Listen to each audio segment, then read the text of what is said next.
there is a company that's been a share market darling, and clearly it's popular with its customers because it's going absolutely gangbusters. The share price has gone from $12 to $33 in a bit over a year, in line with the growth of its customers.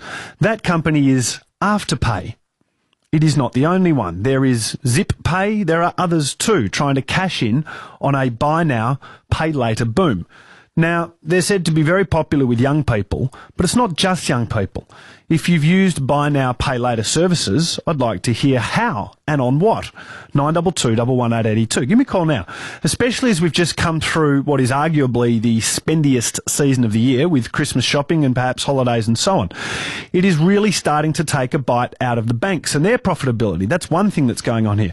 People are abandoning credit cards in droves in favour of these schemes. But there are new concerns aired today, and they're coming from none other than the Reserve Bank. Documents prepared by the Reserve Bank, obtained by the Australian newspaper in an internal briefing note, the RBA is concerned that the buy now, pay later schemes may represent a risk to the stability of the entire financial system. The RBA is saying that these buy now, pay later schemes are yet to be tested in an economic downturn, and that they may well be vulnerable in a situation where unemployment in the economy is rising.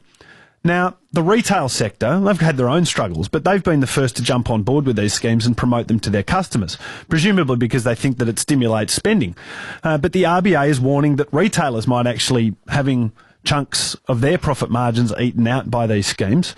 But also this, the RBA say they are not convinced that all consumers understand the risks of these buy now, pay later platforms. I want to test it with you this morning, 922 11882. Have you used buy now, pay later schemes? Have you substituted spending on the credit card for spending on Afterpay or ZipPay? If you're using buy now, pay later schemes, what are you using it for and why? Having come through the other side of the Christmas period, I'm curious to know, will you be paying off Christmas presents or summer holidays into the new year because you made these purchases on Afterpay?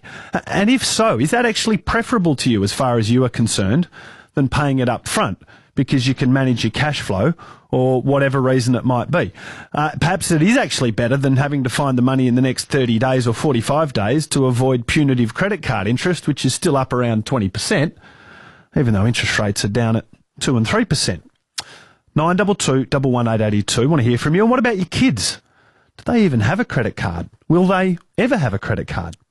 922 11882. On the line, a financial analyst, a close watcher of credit, of household debt and the like from Digital Finance Analytics. Martin North, good morning. Hello, Gareth. Is the RBA right to be concerned? Yeah, I think there are some worrying signs here. You know, the size of the structured repayment sector is still quite small, but it's growing remarkably quickly, and it's hitting particular segments out there, younger people particularly, those who are digitally connected, and quite a few of them are actually using these services, and I'm not sure they necessarily understand the risks that they're getting into by using them, firstly. Secondly, it does change the landscape in terms of the banking sector, particularly because credit card momentum is definitely easing. And the third is there are some structural risks there too, because of course there is some funding going on between the banks and some of these other players behind the scenes. So yeah, there are a number of risks that probably aren't well understood. What are the risks to consumers? So the first thing is that whilst this may appear to be, you know, a very simple arrangement, you have to connect a card, either a debit card or a credit card, to the Afterpay app. And once you've got that connected, then essentially you can go use it, and then you make your repayments over 4 structured periods and clear each of the transactions. But around 30% of people who use these types of mechanisms will miss a payment. And if they miss a payment, then they get pinged with a fee.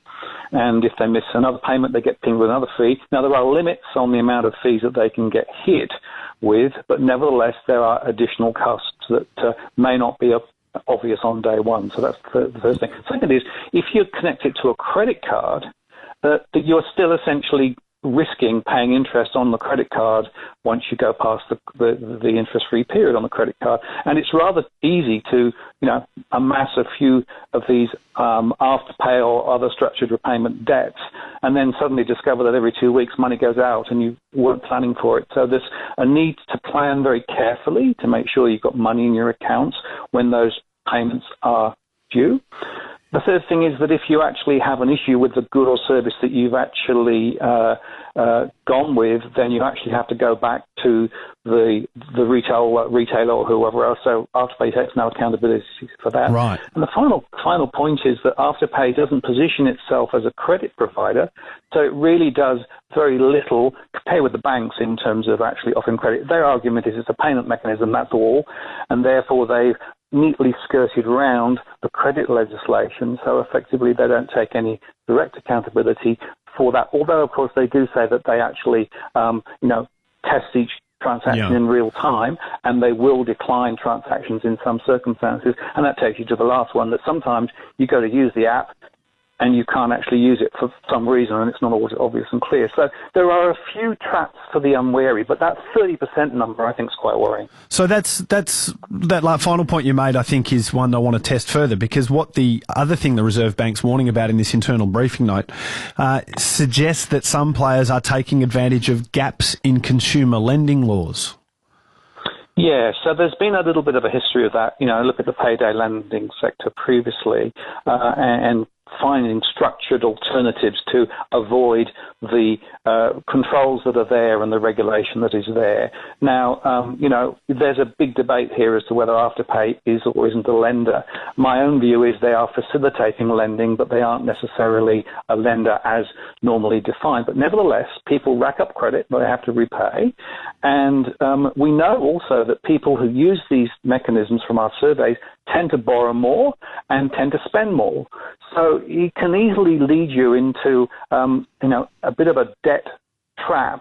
And unfortunately, it's much easier to get into a debt trap than it is to get out of it again. Presumably, this is why the retailers have been so quick to embrace the likes of Afterpay and ZipPay, because they believe it stimulates spending. And my understanding is that they essentially pay a commission to the pay providers on the value of a transaction, and they obviously feel it's worth doing that. They feel that it's stimulating a retail spending that is otherwise pretty tough environment at the moment. Well, retail is going through very, very tough times. We keep seeing retailers falling over Jeans West just yesterday.